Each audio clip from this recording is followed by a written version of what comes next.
This is the news on PBCJ. I am Simone Absalom.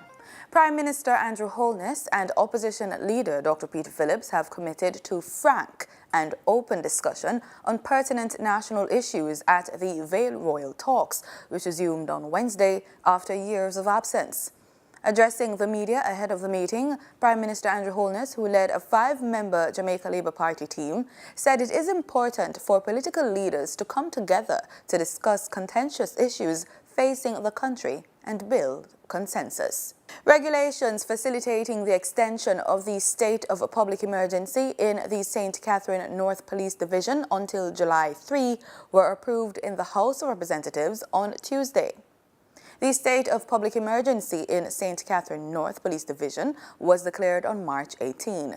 The regulations were approved after Prime Minister Andrew Holness responded to concerns raised by opposition leader Dr. Peter Phillips. Dr. Phillips said the opposition is concerned about the role the regulations governing the state of public emergency gives the Minister of National Security in extending the time people are detained. Prime Minister Andrew Holness noted that the minister has to consult the security forces before signing a detention order.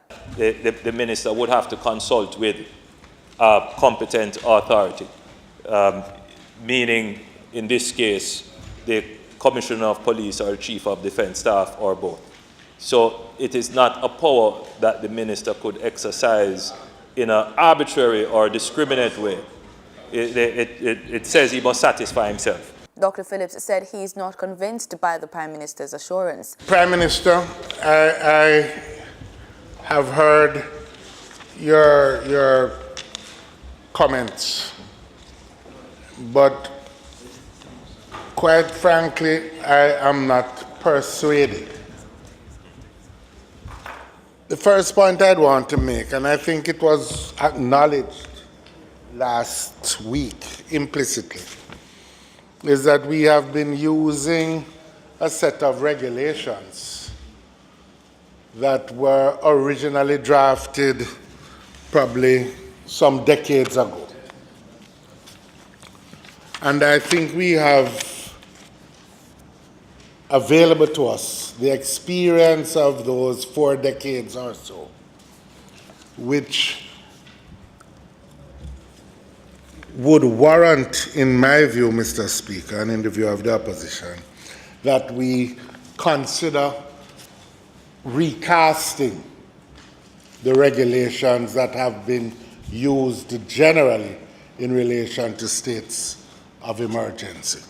He argued the regulations should state explicitly that the minister cannot sign a detention order without recommendation from the leadership of the security forces. Prime Minister Andrew Holness noted that the regulations have already mandated that the minister consult the security forces before signing a detention order.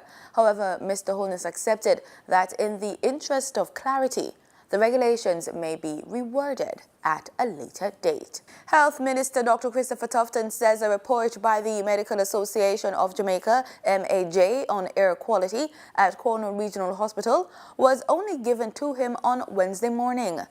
Dr. Clive Lai, president of the MAJ, says the report confirms that several gases present at the location were released during renovation and testing is necessary to determine the threat level. The air quality issues at Cornwall Regional Hospital in St. James have again been brought to public attention following complaints by staff and patients. All inpatients are to be moved out of the hospital's main building by Friday. Dr. Tufton expects renovations at the facility to be completed by November. The health minister said he will be meeting with the various medical groups on Friday.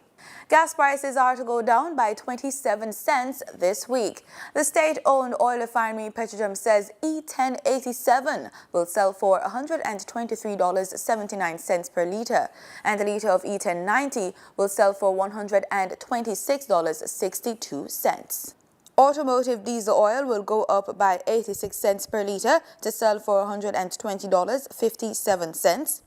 The price of kerosene is also to go up by 86 cents, with that fuel selling for $102.28. Retailers will add their markups to the announced prices. The National Education Inspectorate, the NEI 2017 report, has revealed that there are improvements across all 8 indicators of school effectiveness in the 189 institutions inspected. Minister of Education, Youth and Information, Senator Ruel Reid, says the ministry is very encouraged by the improvement that is taking place within schools. Of the 189 schools inspected by the NEI personnel during the last academic year, 147 were primary, while 42 were secondary. Inspectorate indicators show improvements in areas such as leadership and management, teaching in support of students, learning, students' progress, and curriculum and enhancement programs. Improvements were also seen in students' performance, students' personal and social development, use of human and material resources, and students' safety, security, health, and well-being. In regional news, we look to Haiti, where police say 2 individuals are assisting their investigations into the disappearance of the photojournalist Vladimir Lagonieu, who went missing on March 14. A spokesperson for the National Police of Haiti, Franz Lerebreau, said the mobile phone belonging to the journalist had been found in their possession. Media reports last week said the police were investigating a mangled remains of a corpse to determine whether or not it is that of the missing journalist who was last seen near a gang-controlled area of the capital.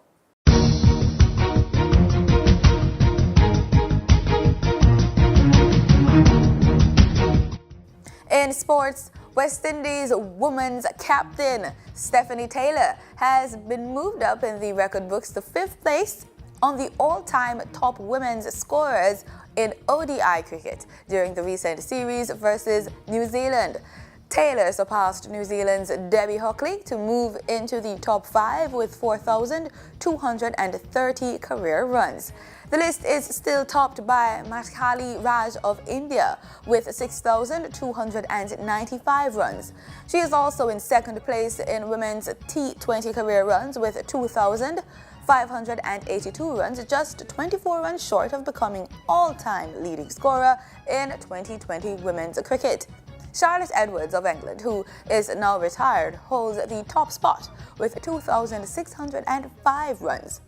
As one who is always focused on team achievements before individual accolades, Taylor was said to have displayed typical modesty on handing the news, describing it as a pleasant surprise. And that's the news. Pleasant viewing.